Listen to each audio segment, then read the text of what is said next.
The studio lights were bright, almost too bright, as if they were set to catch every blink, every twitch. It was Sunday morning, and the panel show was being broadcast live across the country.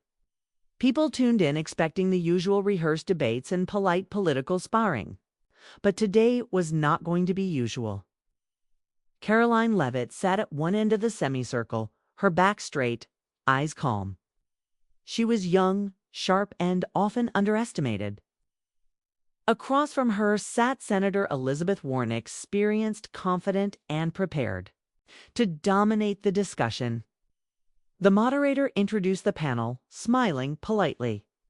Viewers leaned forward on their couches, coffee in hand. The calm before the storm.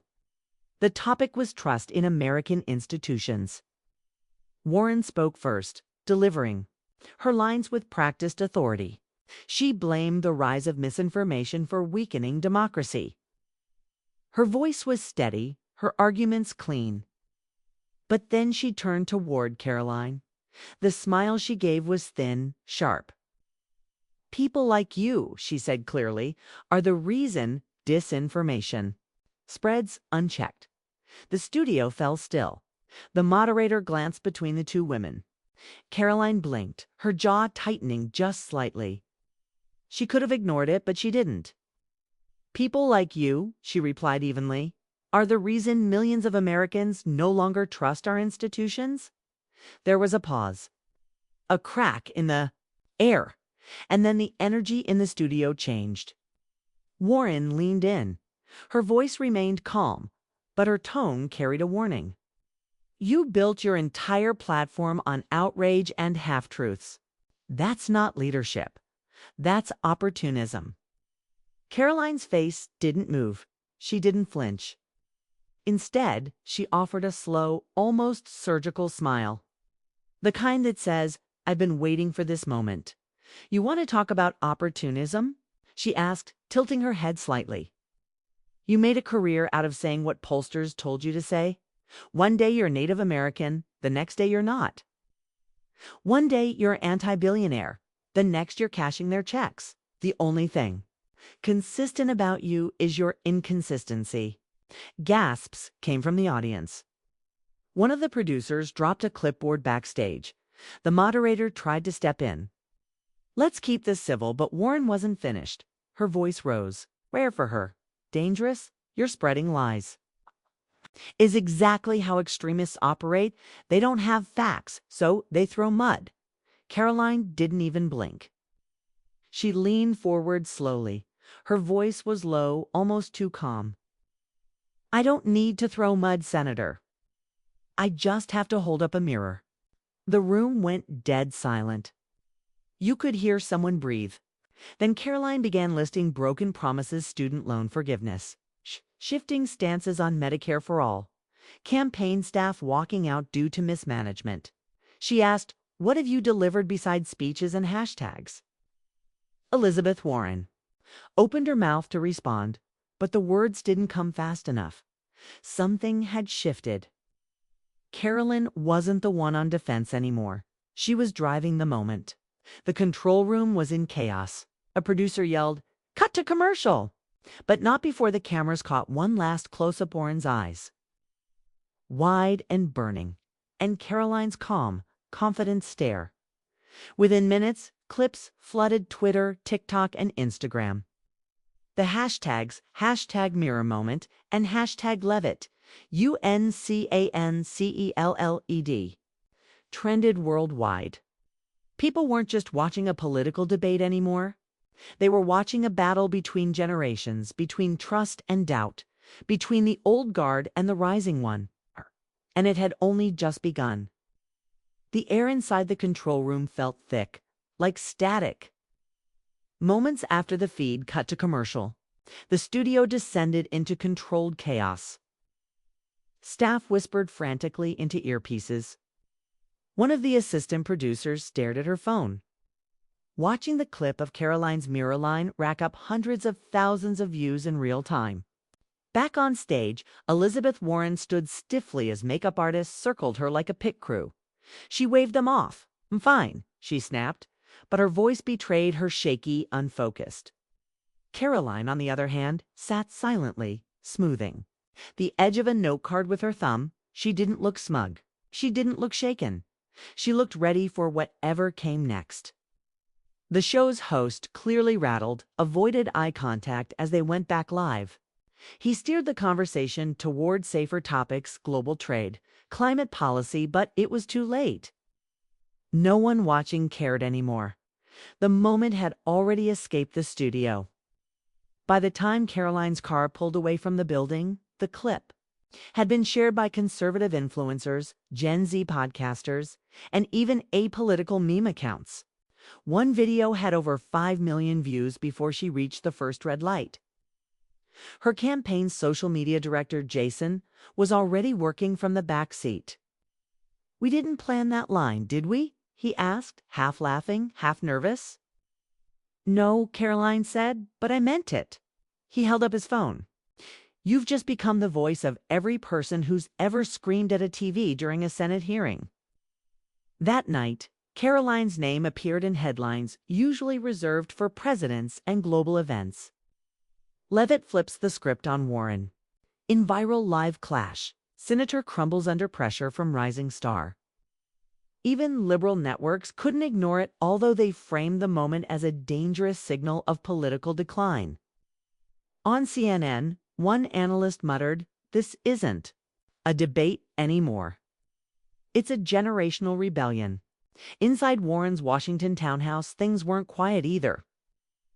Her senior advisor, Marla, paced the living room, holding a stack of emails. "She planned that," Marla muttered.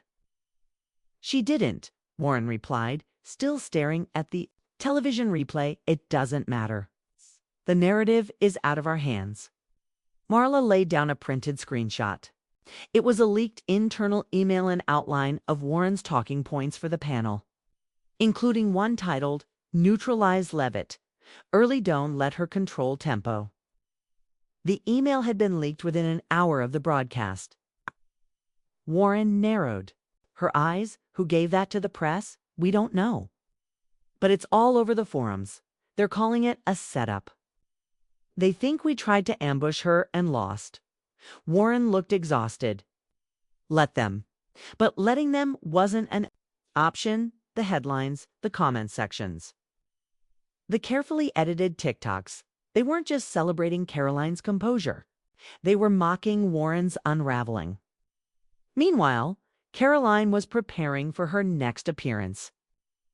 A local radio station in New Hampshire wanted a statement. Her team debated whether to accept. Jason leaned across the table in their temporary campaign office and said, "You don't need to explain anything. You already won." Caroline shook her head. "Then we say it again." This time, without the interruptions. The next morning, she sat in a small sound booth wearing headphones, a single microphone in front of her. Her voice was measured but pointed. "I wasn't trying to humiliate anyone. I just asked a question that too many Americans have been screaming into the void for years. Who's holding the people in power accountable? Because it sure isn't the Senate." By the end of the segment, the radio station's servers crashed from traffic. But not everyone was cheering. In the basement of a DC office building, a progressive PAC's war room was already running. Analytics. A young strategist in a hoodie leaned back and said, "She's more dangerous than we thought. She doesn't rant. Stia?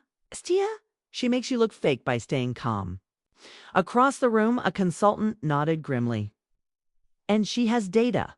If she gets a hold of our old policy reversals and donor records, it's over."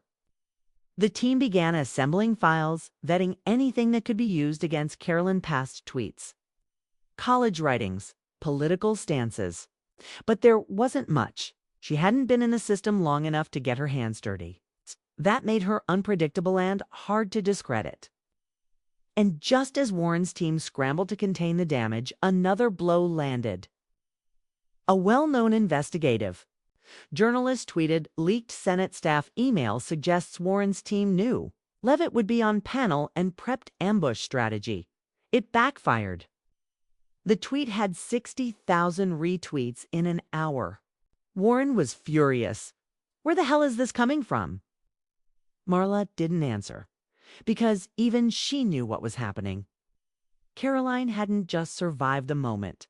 She'd weaponized it. What neither side knew, yet what was coming next, wouldn't be a debate or a hearing or a panel show. It would be something deeper, something that touched on old alliances, global interests, and truths too uncomfortable for either side to admit out loud. The confrontation had gone viral. The war was just beginning. 3 days after the broadcast, Washington was still shaking. The panel had lit a match, but the real fire was spreading underground in closed-door meetings, encrypted group chats, and war rooms where every detail was under forensic review.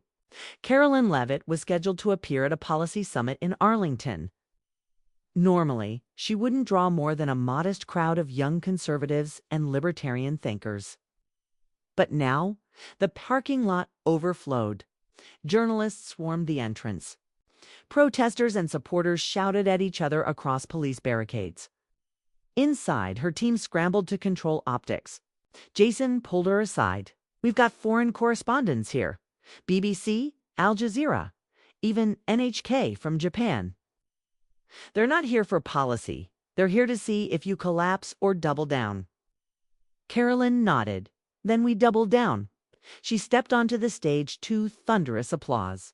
But as the cheer settled, she looked out over the room and felt that the pressure wasn't just political anymore. It was geopolitical. Her words now traveled faster than most governments could respond to. "3 nights ago," she began, "I told the truth. Not because it was strategic, not because it was planned, but because I'm tired of watching politicians speak in code while the country burns in silence." The audience erupted again, but she held up a hand. "But let's be honest, this isn't about Elizabeth Warren anymore. This is about the broken trust between power and people. It's what that trust doesn't just vanish. It gets eroded by false promises, by moneyed interests, by systems too big to question." That night, the speech was clipped and analyzed in over a dozen languages. In Berlin, a talk show ran subtitles. In Tel Aviv, a political columnist wrote that America's next generation of leadership may rise not from the traditional elite, but from its disillusioned rebels. But while Caroline's stock rose publicly, private forces were mobilizing to stop her. At a dinner in Georgetown, a group of donors, political consultants, and legal strategists gathered in a candlelit room. They weren't affiliated with any one campaign, but all had reason to feel threatened. "She's weaponizing authenticity," one lobbyist muttered. "And doing it without major funding," another added. A man in a gray suit leaned forward. "What if we expose the machine behind her? Make people think she's not the outsider she claims to be." "Won't work," someone else replied. "She doesn't have a machine. That's the problem." A silence fell over the table. Finally, a woman with a quiet, clipped British accent spoke. "Then we need to make this international. Dig into her background, family, travels, digital footprint. And if there's nothing, then we create doubt." Meanwhile, Elizabeth Warren was in damage control mode. She had gone silent on social media, fueling speculation. Her Senate office released a heavily worded statement calling the panel "moment," an unfortunate derailment of critical policy dialogue. But it fell flat. What she didn't reveal, what her inner circle was panicking about, was that a whistleblower from her 2020 campaign had reached out to Caroline's team anonymously, not with dirt, but with receipts, emails, strategy memos, audio recordings. In one recording, Warren could be heard saying, "If she swings first, let her. But if she doesn't, you push hard. Don't let her control the story." The leak was authentic. Caroline's team verified it with 2 independent sources. They sat around a table late at night, the weight of the moment crashing in. Jason looked. "At her, we release this. You're not just the girl who flipped the script. You become the enemy of the system. They will come for you." Caroline's eyes were fixed on the audio waveform on screen. "They already are." But she hesitated. Not out of fear, out of calculation. They expect us to weaponize it, she said. What if we don't? What if we let someone else drop a ton connected to a sand? Then we talk about ethics, not exposure. It was a move from an older playbook, let the fire start elsewhere, and walk in later with the extinguisher. And just like that, a new name entered the scene. Maya Seraph. An independent journalist with no political alignment but a sharp instinct for institutional rot. She had once broken a pharmaceutical lobbying story that tanked a Senate re-election. She was fearless and known to chase stories others wouldn't touch. Caroline's team sent her the files through an encrypted channel. No signature, no trail. 2 days later, Maya dropped the bomb on her podcast. Tonight, I'm playing you audio leaked from a 2020 Democratic campaign that shows how narrative manipulation isn't a bug in the system. The story exploded again, this time not just on social media, but across diplomatic channels. Ambassadors called Washington. Foreign ministers asked questions. The Chinese Foreign Ministry even commented. This reveals the chaotic hypocrisy in American democracy. Suddenly, Caroline was no longer just a political figure. She was a variable in international relations. And somewhere in the White House, a national security advisor received a report marked Potential Domestic Disruptor. Caroline Leavitt. In the shadows, something larger stirred. The panel moment had been the spark. But now the fire was, feeding on old lies, global tension, and something even more dangerous. Truth spoken plainly. The morning after Maya Seraph's leak, the Capitol was in chaos. Congressional staffers were glued to their screens. The audio Elizabeth Warren's voice calculating media strategy was everywhere. It had been sliced into sound bites, turned into GIFs, and layered into TikToks. And it carried the weight of something more than scandal. It sounded like betrayal. Caroline Leavitt woke to a direct message from a sitting senator. It read, "Whatever you do next, make it strategic. You've got them cornered. That's when they're most dangerous." By noon, 2 major Sunday shows extended last-minute invites to Caroline. CNN wanted her for a solo segment. NBC floated a panel-style format, hoping for another viral clash. But she turned both down. Her instincts told her not to repeat the same play. The public wasn't hungry for a rematch, they were watching for what came next.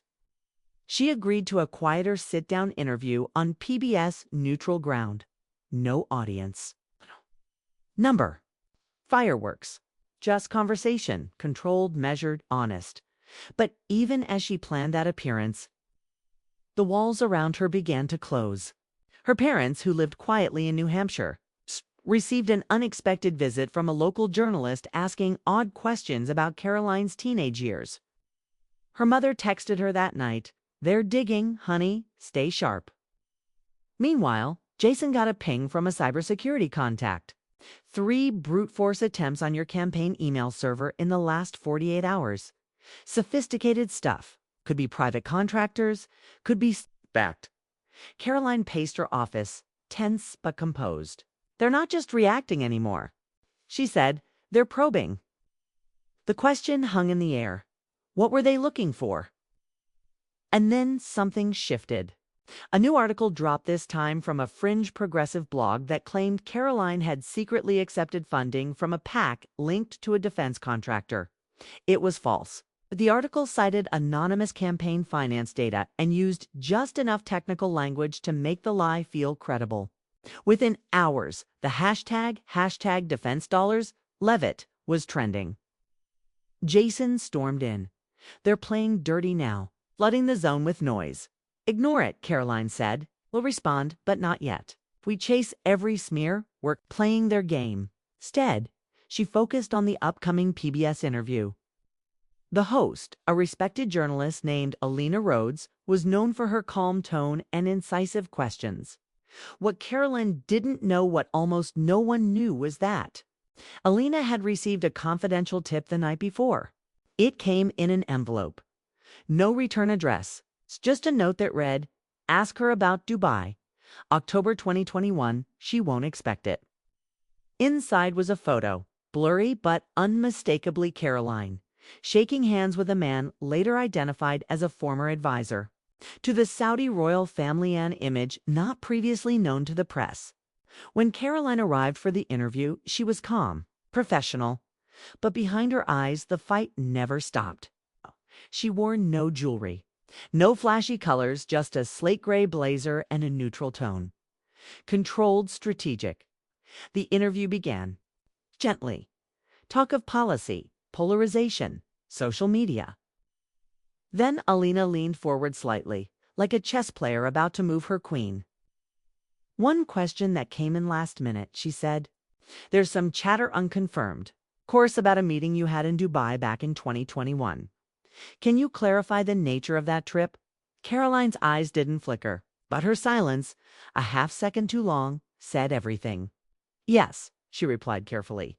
"I was part of a delegation of young American entrepreneurs invited to speak about cross-cultural leadership. It was public, not covert, and I reported it on my disclosures." Lena nodded, but pressed. "There's a photo. You with a former Saudi advisor under scrutiny for links to oil lobbying. Were you aware of his affiliations?" "I was introduced to dozens of people that week," Carolyn said, her voice sharpening. "I didn't run background checks on every handshake. But I'll say this. I've never taken money from a foreign entity. If anyone suggesting otherwise is lying intentionally." The segment ended cordially, but as Carolyn left the studio, Jason was waiting with his phone. It's already out, that photo. The Dubai connection.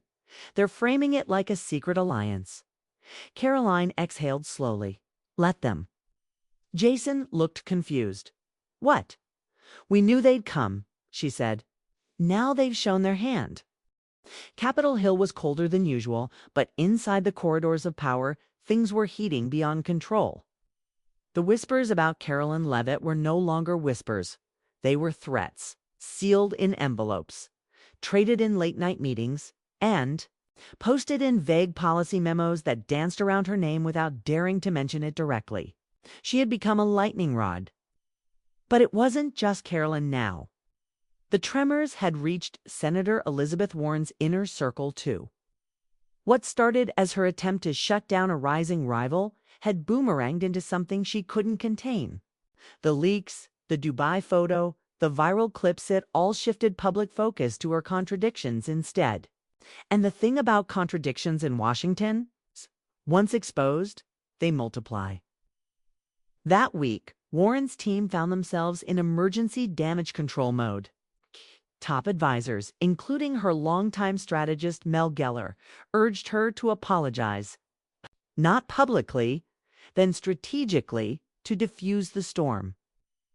"Control the story," Mel warned. "Otherwise, it controls you." But Warren refused. "I'm not bowing to manufactured outrage," she snapped. "It's playing games. I'm not playing them with her." Mel leaned back in his chair. "Then get ready, because she's not done." And Caroline wasn't. Behind the scenes, she and Jason had spent 3 sleepless nights combing through federal contracts and government oversight reports, with help from an anonymous source within the Government Accountability Office. Someone known only as Vulcan. They unearthed something explosive. It was a 58-page audit marked confidential. It outlined how a congressional committee Warren once chaired had fast-tracked federal climate grants to a nonprofit called Green Pivot, Inc., a group that, on paper, fought for environmental justice. But the record showed a different story. Inflated invoices, vanishing funds, and board members, who later became donors to Warren's Senate campaign. There it was, a link between rhetoric and personal gain. And Caroline knew if she brought it to light carelessly, it would be buried under noise. She needed something sharper than a press release, more public than a tweet. She needed a witness. That's when she called Maya Seraph. Maya had been silent since the first leak. Media outlets flooded her inbox with interview requests. She turned them all down. But when Caroline's name appeared on her phone, she answered on the first ring.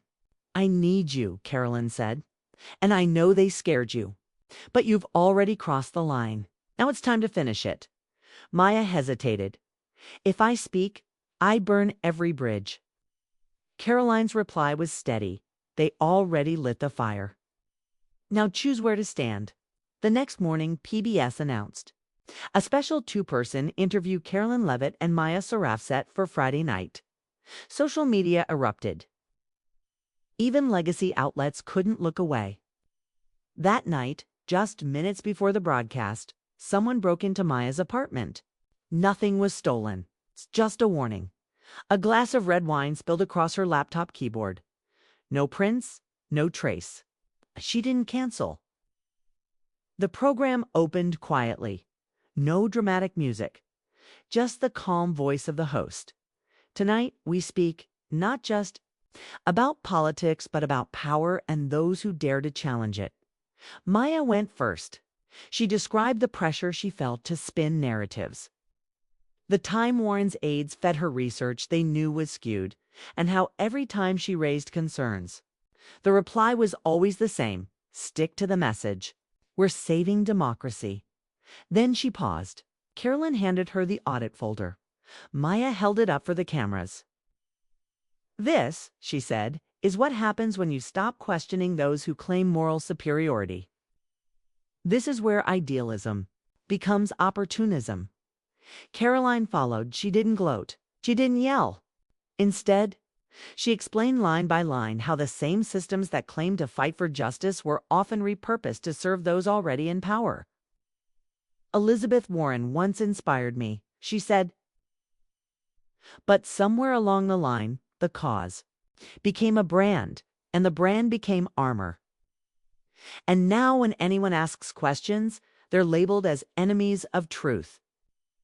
By the time the segment ended, hashtag Green Pivot Scandal and hashtag PBS Expos were trending globally. Within hours, lawmakers on both sides were calling for a full investigation into the federal grant program. The Office of Congressional Ethics released a short but telling statement. "We are aware of the documents presented in tonight's broadcast and are initiating a preliminary review." In response, Warren released a combative post. "These attacks are nothing but a coordinated smear by far-right operatives afraid of my record. I will not be intimidated."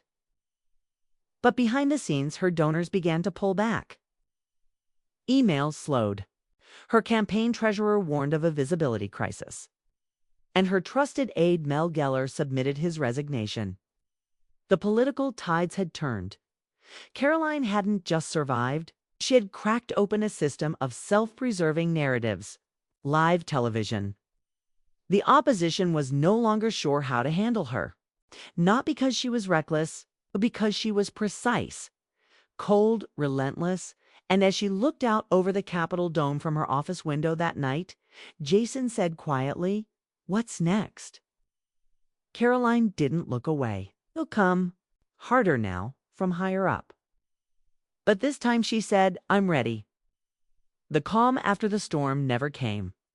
Instead, what followed was a strange, humming silence across Washington, the kind of silence that usually meant doors were being shut, phones picked up, and people in expensive suits were whispering where microphones couldn't reach.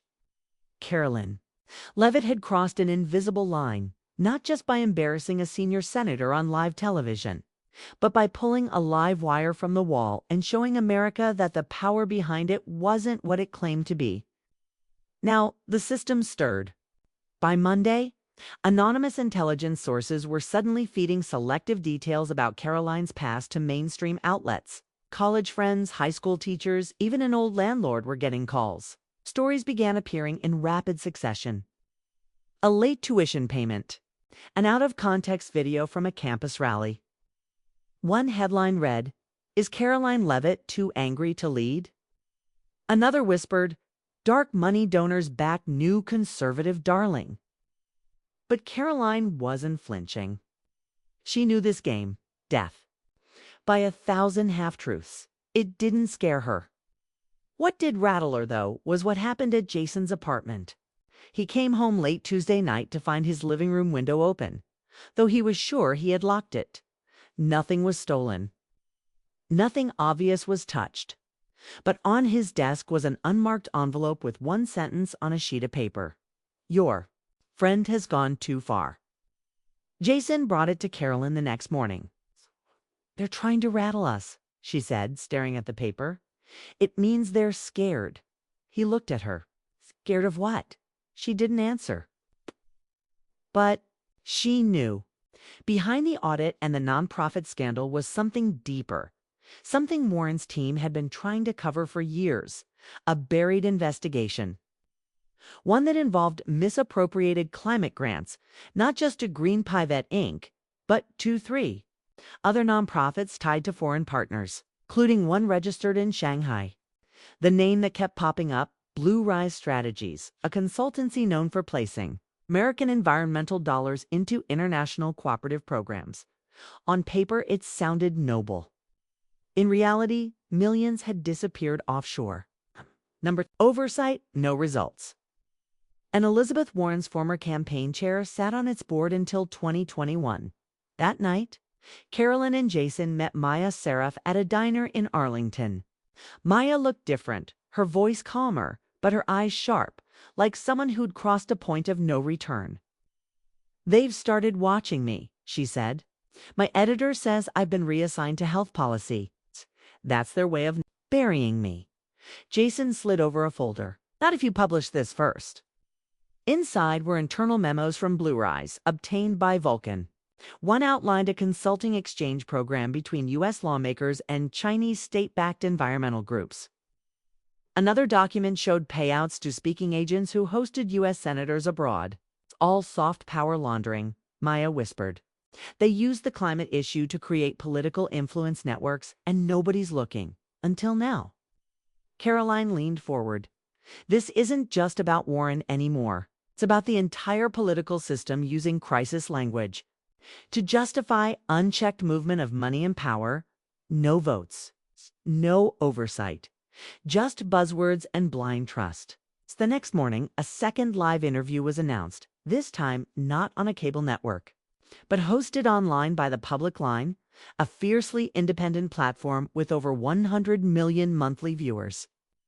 The studio was underground, in a converted Cold War communications shelter outside D.C., no corporate sponsors, no handlers. Just Caroline, Maya, and 3 journalists with a reputation for going places traditional media feared. The show began quietly, but within minutes, Maya dropped the first document, an email from a Blue Rise executive to a Warren advisor in 2020. Discussing creative budget reallocations and foreign strategic partnerships. Then came Caroline. She didn't yell. She didn't mock. She laid out a timeline: federal budgets passed, grant approvals signed, and campaign contributions accepted, all within the same fiscal quarters. She showed side-by-side videos of Warren blasting billionaires publicly while privately praising tech-line philanthropy in donor meetings. Then came the final blow.